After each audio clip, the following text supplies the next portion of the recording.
ذرا اگر میں بڑی وضاحت کے ساتھ ذرا اس سے بھی اچھے واضح الفاظ کے ساتھ عرض کروں کہ اپوزیشن کرے گی لیکن وہ اسٹیبلشمنٹ کے لیے صورتکار نہیں بنے گی، وہ اسٹیبلشمنٹ کے لیے حکومت پر پریشر نہیں ڈالے گی، وہ اس کے لیے ہنگامے نہیں کھڑا کرے گی تاکہ وہ پھر حکومت کو مینج کر سکے۔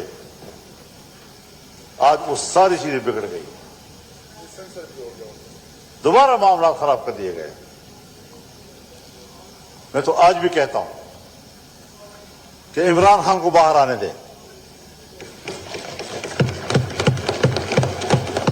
سیاست میں اگر ان کی گرفتاری کی وجہ سے تلخی ہے، ہمیں ملک کی بہتری کے لیے اور ملک کے اندر مجموعی طور پر ایک برادرانہ اور ہم آہنگی کی فضا پیدا کرنے کے لیے ایک شخص کی قربانی کوئی مسئلہ نہیں ہے۔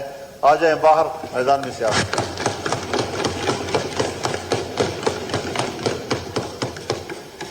مجھے لوگ پوچھتے ہیں آپ عمران خان پر بہت تنقید کرتے تھے، آج کل کیوں نہیں کر رہے؟ میں نے کہا یہ میرا مزاج نہیں مانتا کہ میرا مخالف جیل میں ہو، اس کے ہاتھ پاؤں بندی ہوئے اور میں کھل کر کے تنقید کرتا رہا ہوں۔ آؤ وہ بھی باہر آئیں گے، وہ بھی بات کریں گے، ہم بھی بات کریں گے، کوئی ایسا مسئلہ نہیں ہے، آداب کے اندر کریں گے۔ یہی تعلقات میں حزب اختلاف اور حکومت کی بھی چاہتا ہوں۔ میثاق جمہوریت کی طرف آئیں، ہم دوبارہ چلیں، اور اس کے لیے یقیناً اپوزیشن کو بھی مشورہ کرنا ہوگا۔ وزیر اعظم نے اگر کوئی بات کی ہے، لیکن کچھ تو معاملات کے حل کے لیے ہمیں بتایا جائے کہ پاکستان کہاں کھڑا ہے اور کر کیا رہے ہیں آپ لوگ۔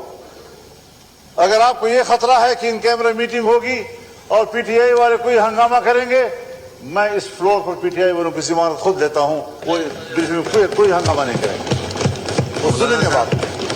مولانا صاحب گزارش ہے کہ 10 منٹ کا ٹائم ہوتا ہے ہر ممبر کا، آپ آدھا گھنٹہ آپ نہ سکھائیں پلیز، آپ نہ سکھائیں پلیز، آپ چیئر کو ڈائریکشن نہ دیں۔ تو گزارش صرف یہ ہے کہ اور کتنا بولیں گے آپ؟ کھٹک صاحب تشریف رکھیں پلیز، اس طرح نہ کریں جی۔ کتنا بولیں گے مولانا صاحب؟ آدھا گھنٹہ۔ بولنے کو تو حضرت اتنے درد ہیں کہ ہر درد کے لیے 1 گھنٹہ چاہیے۔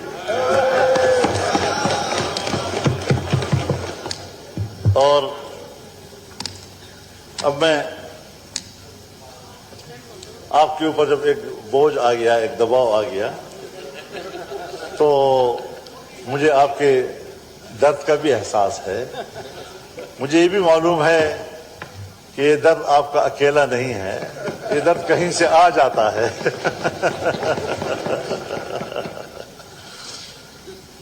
تو اس اعتبار سے ہمارے مسائل ہیں، امن و امان کا مسئلہ ہے، ہمارے ملک کے اندر معیشت کا مسئلہ ہے، سیاستدانوں کا حکومت اور اپوزیشن کے درمیان تعلقات کا معاملہ ہے، پڑوسی ممالک کے ساتھ معاملات کو معمول پر لانے کی طرف جانا ہے۔